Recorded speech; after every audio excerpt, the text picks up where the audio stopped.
1976 का मैं प्रत्यक्षदर्शी हूँ, 1978 का भी मैं प्रत्यक्षदर्शी हूँ। ऐसे अनोखी घटनाएं हमेशा से हिंदू ही प्रताड़ित होता रहा।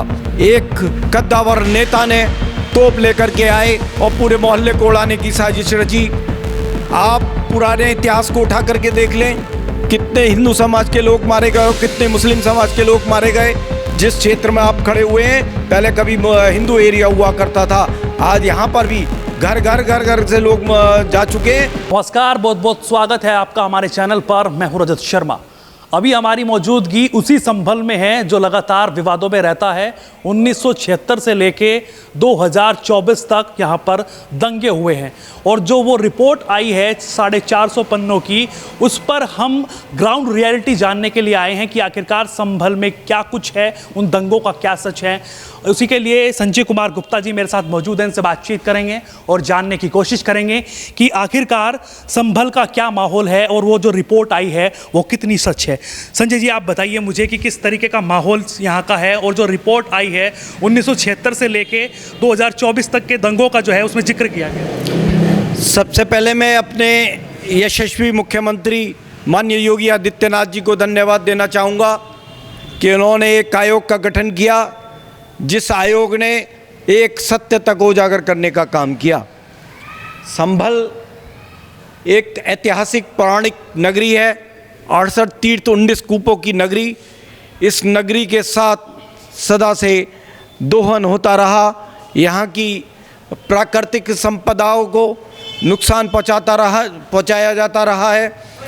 1976 ही नहीं, 1924 में जवाहरलाल नेहरू जब संभल आए थे, 2 दिन रुके थे, उन्होंने भी जो रिपोर्ट पेश की उन्होंने ये बताया कि संभल के तीर्थों के ऊपर तीर्थों को तोड़ा मरोड़ा गया है, इनके साथ इनके मूल स्वरूप को बदला गया है।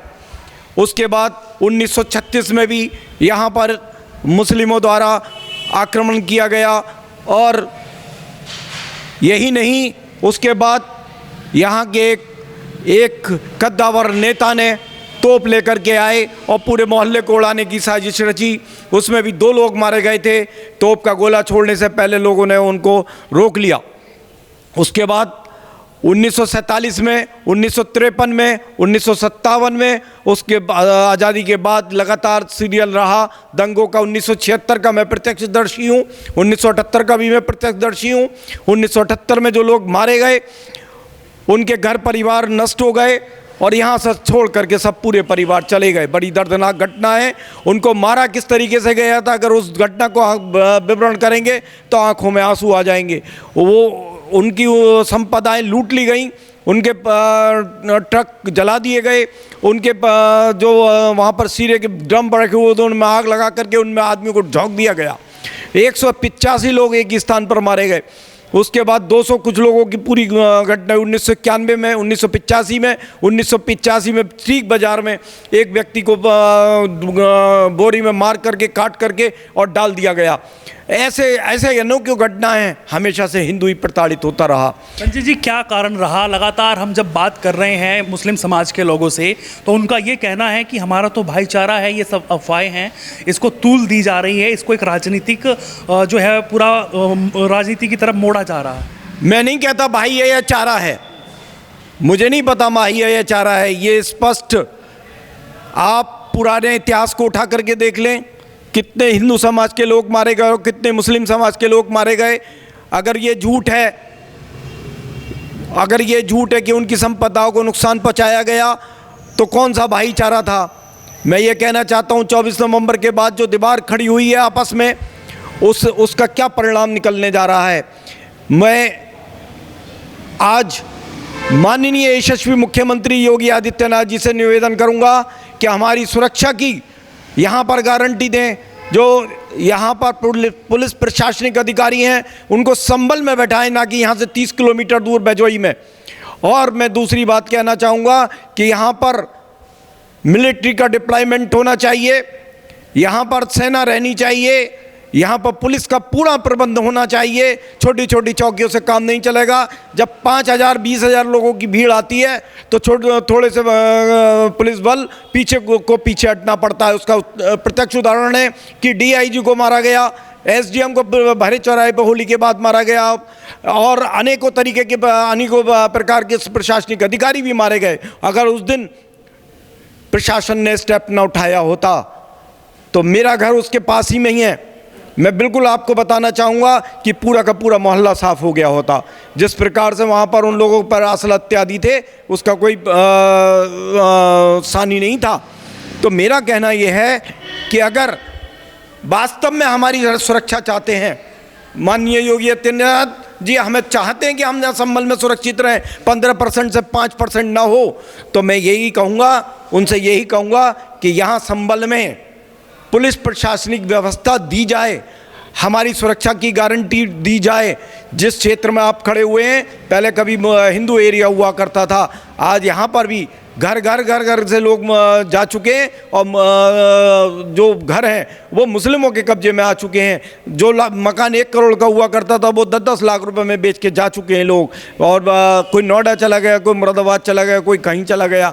आप भी ये इसको प्रत्यक्ष ग्राउंड पर देखेंगे, जाके घरों में ताले भी लगे हुए हैं। ऐसा नहीं है कि कुछ लोगों ने अपने ताले लगा रखे हैं कि कभी भविष्य में कभी ठीक होगा तो हम संभल आके रहने लगे।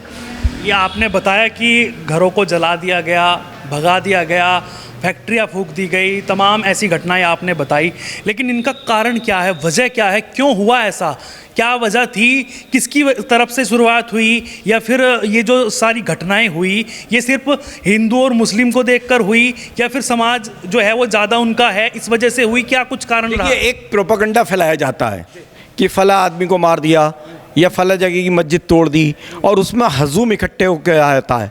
यही हर उसकी जो भी यहाँ बलवा हुआ उसकी यही मॉडस ऑफ ऑपरेंडिस है कि वो ये काम करते हैं कि वो एक तरीके से प्रोपेगेंडा फैलाते हैं कि मार दिया, और उसके बाद पूरा हजूम इकट्ठा होकर के आ जाता है और नुकसान पहुँचा दिया जाता है। मतलब आपके कहने का मतलब है उन्हीं के समुदाय के किसी नेता या फिर किसी ऐसे दंगई ने उनका जो है कुछ घटना ऐसी घटित करी कि जिससे आप पर ब्लेम हुआ, हिंदुओं पर ब्लेम हुआ, और फिर आपको निशाना बना। बाद में पता चलता है वो घटना घटित ही नहीं हुई।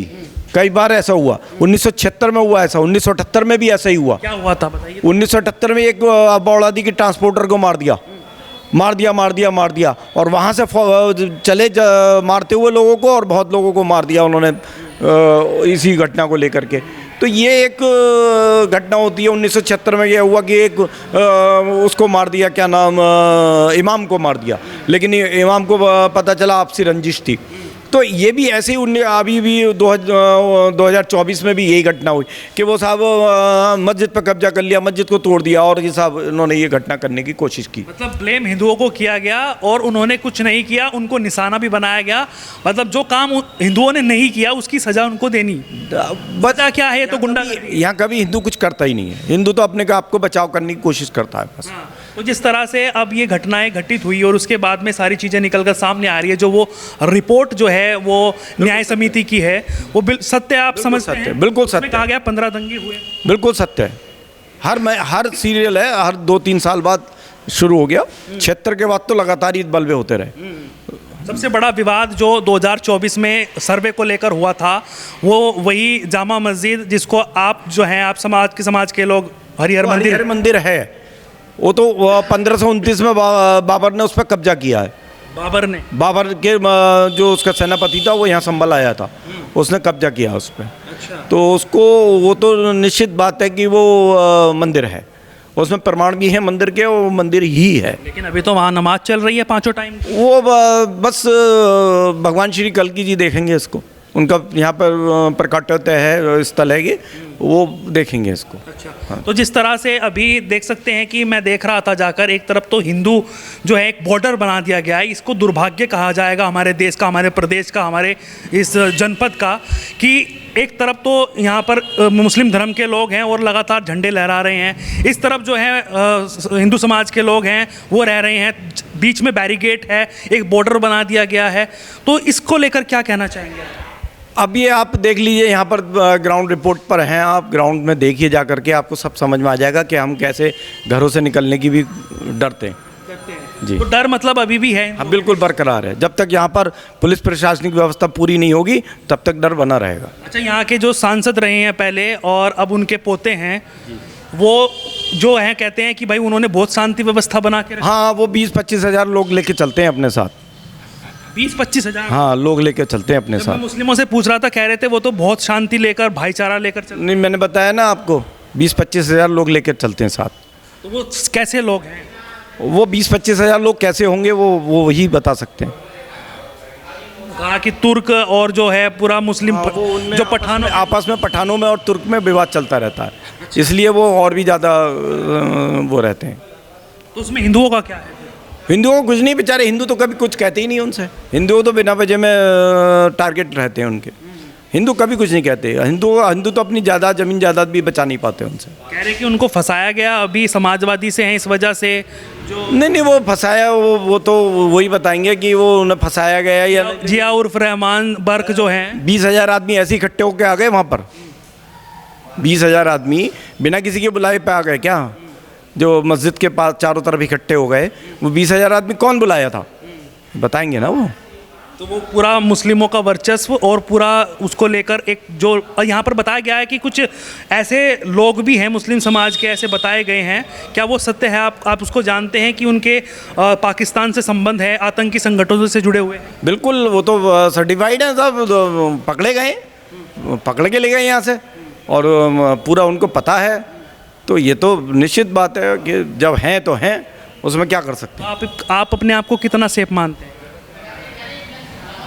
भाई, सेफ की स्थिति तो यह है कि आपको मेरे अलावा आपको कोई बोलने वाला नहीं मिलेगा। ये मैं बता रहा हूँ आपको, सेफ की स्थिति ये है कि आप क्यों बोलते हैं? आपने मुझसे पूछा तो तो डर नहीं लगता है? डर की भावना तो मन में है, इसमें तो कोई दो राय नहीं। लेकिन फिर भी सच्चाई रखने के लिए आप तत्पर? कोई तो रखेगा। तो देखिए, संजय जी से मेरी बातचीत हुई और जानने की कोशिश की कि आखिरकार उन दंगों का क्या सच है, और जो वो 450 पन्नों की रिपोर्ट आई है उसमें कितना सच है। हम संभल की गलियों में हैं, अलग अलग लोगों से जानने की कोशिश कर रहे हैं।